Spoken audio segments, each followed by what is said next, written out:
মালিক ইয়াউমিদ্দিন, এই আল্লাহ একটা বিচারের দিন আসবে, তোমার সামনে দাঁড়াতে হবে। রোজ স্মরণ করো, একটা দিন আসছে আজ বাদে কাল, আমার সামনে দাঁড়াতে হবে বিচারের জন্য, হিসাবের জন্য। দুনিয়ার এই দিন শেষ হবে, আখিরাতের জীবন শুরু হবে।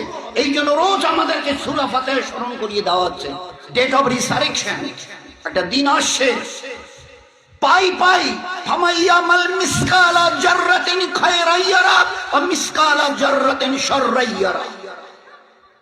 চুল পরিমাণ, সামান্য তিল পরিমাণ যদি নেকি করে থাকো, তার বদলাও আমি কিয়ামতে দেব।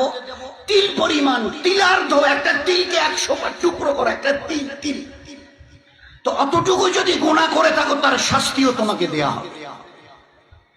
আল্লাহ, অনেক সময় আমাদের ইয়াং ছেলেপেলেরা ওই ক্রিকেট খেলা দেখে, এই বলটা করলো কিন্তু আউট, ঠিক মতো টাচ করলো কি করলো না, ব্যাটে লাগলো কি লাগলো না, তখন কি করা হয়, স্লো মোশন দিয়ে দেখিয়ে দেয়। স্পিডটাকে ক্যামেরা খুব স্লো মোশন দিয়ে দেখিয়ে দেয়, এই যে বলটা আসছে যাচ্ছে, এই যে আসছে যাচ্ছে, স্টিকের মাথায় লাগছে কি লাগছে না। কিয়ামতের ময়দানে এর চাইতে সূক্ষ্ম হিসাব করে আল্লাহ দেখিয়ে দেয়। فأما من ثقلت موازينه فهو في عيشة راضية وأما من خفت موازينه فأمه هاوية। জীবনটাকে বুঝে আসিও, জীবনটাকে গড়ে আসিও, জীবনটাকে তৈরি করে আসিও, তছনছ করে আসিও না। فأما من ثقلت موازينه, মাওয়াজিনু ওজন, ওই দিন তোমাদের নেকি আর গুনাহ পাপ আর পূর্ণ ওজন করা হবে। সোনা যেভাবে ওই কাচের বাক্সের মধ্যে ওজন করা হয় যাতে সামান্য পরিমাণে হাওয়া ওর মধ্যে ঢুকতে না পারে, আর ওই মাপার ওই যন্ত্রটা পাল্লাটা যাতে একটু না দোলে, কাচের বাক্সের ভিতরে এবারে এমন ভাবে মাপা হয়। দেখছেন তো, সামান্য দেখেছেন, সামান্য হলো এই যে আধা গ্রাম, এই পয়েন্ট মিলিগ্রাম, এই যে পয়েন্ট দেখেছেন কতটুকু, সামান্য একটু ঝুঁকে আসে, একটু যদি উপরে এদিকে থাকে তাহলে একটু কম হচ্ছে। আল্লাহ কত বড় সূক্ষ্ম মাপনেওয়ালা। ফাআম্মা মান সাকুলাত মাওয়াজিনহু, ওজন করতে গিয়ে যদি তিল পরিমাণ নেকির পাল্লা ঝুঁকে যায়, ফাউম্মুহু এশাতের রাদিয়া, আমার রহমতের জায়গা জান্নাতে চিরদিনের জন্য তোমাদের পাঠিয়ে দেওয়া হবে। নেকির পাল্লা যদি সামান্য পরিমাণ ঝুঁকে যায়, ওই দিন তোমার জন্য জান্নাত, 8টা জান্নাতের দরওয়াজা খুলে দেওয়া হবে। ওই দিন বুঝবে খুশি কাকে বলে। ও আম্মা মান সাকুলাত মাওয়াজিনু, ওই ওজন করতে গিয়ে গুনার পাল্লা যদি সামান্য পরিমাণ ঝুঁকে যায়, ফা উম্মুহু হাবিয়া, তোমাকে হাবিয়ায় পাঠানো হবে। আল্লাহ জিজ্ঞাসা করছেন, ওয়ামা আদরাকা মাহিয়া, বলতে পারো হাবিয়াটা কি? বলো বলো, আমি যে বললাম যাদের গুনার পাল্লা একটু ঝুঁকে যাবে আমি ওদেরকে হাবিয়ায় পাঠাবো। হাবিয়াটা তোমার শ্বশুর বাড়ি, জামার বাড়ি, খালা শ্বশুর, মামা শ্বশুরের বাড়ি, বলো না। আল্লাহ নিজেই প্রশ্ন করার পরে নিজেই উত্তর দিচ্ছেন, নারুন হামিয়া, সে ভয়ঙ্কর জ্বলন্ত আগুনের কুণ্ড, যার রং, এখানে আগুন একটু জ্বালেন, ওইদিকে খড় নিয়ে গিয়ে এবারে আরো পরিষ্কার হবে, সবাই সবার মুখ দেখতে পাবে। জাহান্নামের আগুনের রং এত কালো যে মানুষটা জাহান্নামের লক্ষ বছর ধরে জ্বলছে, সেও তার চেহারাটা কোনোদিন দেখতে পাবে। সে জাহান্নামের আগুন, তার তেজ আর তার কালার রং এত কালো যে মানুষটা নিজের চেহারা পর্যন্ত দেখতে পাবে। তো সেই জন্য দোস্ত, একটা দিন আমাদের সামনে আসছে, জীবনটাকে তৈরি করি দিনের দ্বারা। দিন দুটো জিনিসের নাম, একবারে এর চাইতে বোধহয় সহজ জিনিস দুনিয়াতে আল্লাহ আর কিছু করেইনি। দিন দুটো জিনিসের নাম, আল্লাহকে মানো আর নবীকে মানো, হয়ে গেল। আল্লাহকে মানো, যিনি তোমার বানানেওয়ালা, যার কাছ থেকে এসছো, যার কাছে ফিরে যেতে হবে, আর সঠিক রাস্তা দেখানেওয়ালা মুহাম্মদুর রাসূলুল্লাহ সাল্লাল্লাহু আলাইহি ওয়াসাল্লাম। একথা মনে করিও না যে এ নবী তো ধর্মের নবী, এনার কাছে গিয়ে কি শিখবো। তো বলে দুনিয়ার আজকের মডার্ন সায়েন্স আর টেকনোলজি যেখানে দাঁড়িয়ে আছে না, আমাদের নবী জনাবে রাসূলুল্লাহ সাল্লাল্লাহু আলাইহি ওয়াসাল্লামকে যে জায়গায় জ্ঞান আর বিজ্ঞানের ওস্তাদ করে পাঠিয়েছিলেন, তার কাছে এই লেটেস্ট মডার্ন সায়েন্স ওয়ালাদের তার কাছে পৌঁছতে আরো লক্ষ বছর লাগবে। আমি এটা বুক থেকে বলতে পারি। আরে আমার নবীর একটা আদনার থেকে আদনা সুন্নতকে বুঝতে তোমাদের 1400 বছর গেল, আমার পুরো নবীর জীবন বুঝতে কত লক্ষ বছর যাবে? আমার নবী ওই 1400 বছর উম্মি নবী, নিজের নামটা লিখতে পারতেন না, সরেও সরে ABCD জ্ঞান পর্যন্ত তার, এই জন্য ওনাকে উম্মি নবী, আক্ষরিক জ্ঞান। তাই বলে কথা ভাবিও না যে আমি কিছু দেইনি, ভিতরটা একদম খোকলা। মডার্ন এই টেকনোলজির যুগে খবরদার, আজ পর্যন্ত যা করেছো সায়েন্সের নামে, আমার এই নবী যা দেখিয়ে দিয়েছেন করে গেছেন, তার লক্ষ ভাগের 1 ভাগ কিচ্ছু করতে পারবে।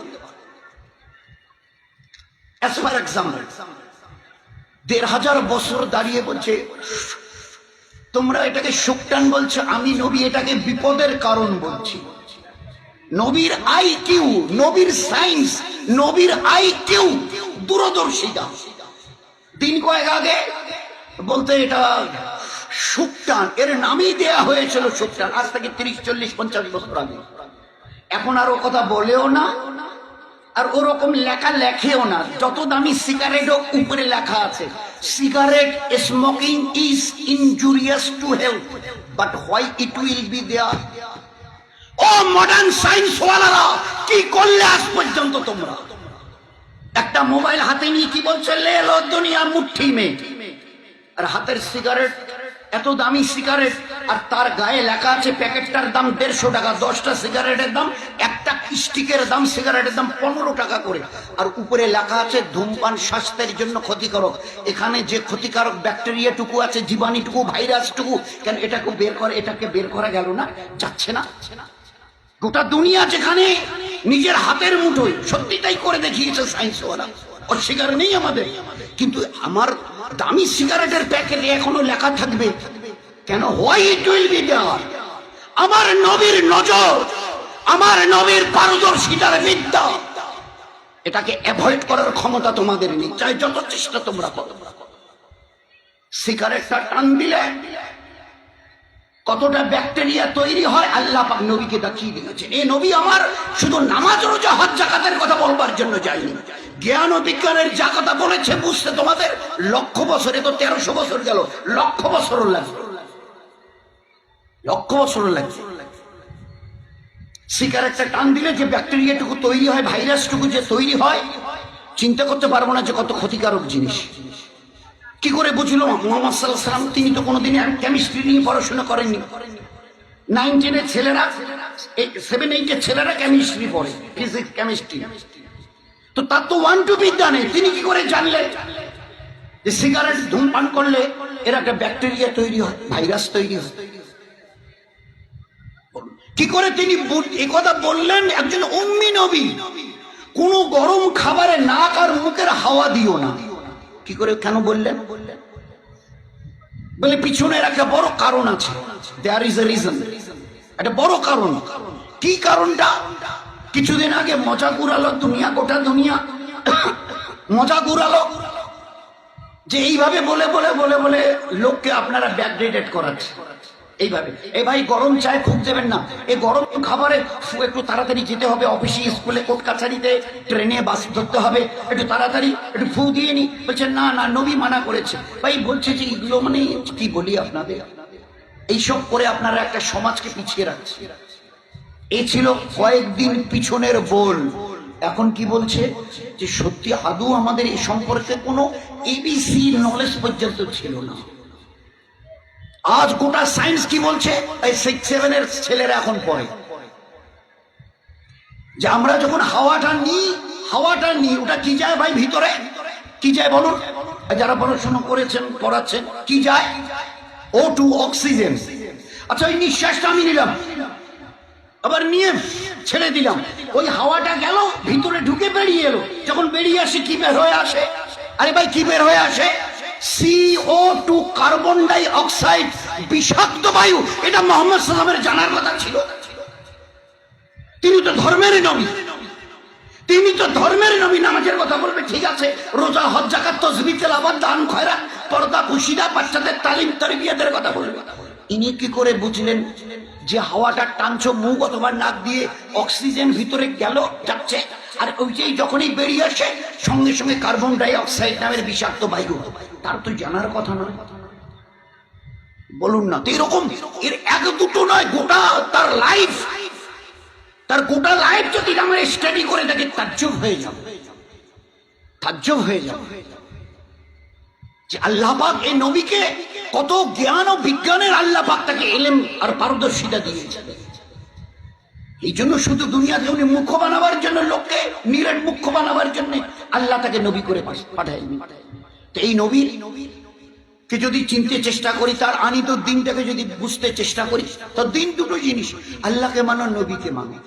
আরো একটু যদি দুপায়ে এগিয়ে যাই, ভাই দিন কাকে বলে? বলে ওই দুটো জিনিসের নাম। কি বলো? বলে আল্লাহ যা করতে বলেছে করো, যেটা ছাড়তে বলেছে ছাড়ুন, দিন হয়ে গেল। আল্লাহ কি বলেছে? গরিব দুঃখীদের তুমি দেখে হাত বাড়িয়ে দিও, সাহায্যের হাত বাড়িয়ে দিও, কারণ আমি গীবত, শিকায়েত, পরনিন্দা, পরচর্চা করিও না, এটা করো ওটা করিও না। তো দিন কাকে বলে? আল্লাহ যা করতে বলেছেন করি, আর আল্লাহ যা ছাড়তে বলেছেন ছাড়ি। এতে কি হবে না, তোমার জীবনটা ধন্য হবে, তুমি আল্লাহর কাছে, স্রষ্টার কাছে মেহবুব, পেয়ারা হয়ে থাকবে। আর গোটা দুনিয়ার কাছে তোমার এই আখলাককে দেখে গোটা দুনিয়ার কাছে চোখের তারকা হয়ে থাকবে, তারা হয়ে থাকবে। তোমার এই লাইফ স্টাইল যখন লোক দেখবে, এরা কারো নামে গীবত করে না, শিকায়েত করে না, বহতান করে না, কারো উপরে জুলুম করে না। কারণ আল্লাহ তো কোরআনে শুরু থেকে জাযাউল ইহসান ইল্লাল ইহসান, মানুষের প্রতি দয়া করো, আমি আল্লাহ তোমাদের দয়া দেখাবো, তোমরা দয়া পাবে। তোমরা কারো নামে গীবত শিকায়েতের মধ্যে যেও না, কারো জুলুম করিও না। ওয়াল্লাহু লা ইয়াহদিল কওমাজ যালিমিন। যদি অন্যের উপরে জুলুম করো, বাড়ির লোক হোক, তারির পাড়া প্রতিবেশী হোক, হিন্দু ভাই হোক, অথবা গাছপালা তৃণলতা হোক, কোনো হায়ওয়ান জানোয়ার হোক, কারো উপরে যদি জুলুম করো, তুমি ঈমানওয়ালা মুসলমান হয়ে, আমি আল্লাহ বলছি, আল্লাহ আমি তোমাকে হেদায়েত দেব না। হেদায়েত মানে সৎপথ, আমি তোমাকে সৎপথ দেখাবো না। ওয়াল্লাহু লা ইয়াহদিল কওমাজ যালিমিন। জুলুম করনে ওয়ালাকে আল্লাহ হেদায়েত, সৎপথ দেখান না।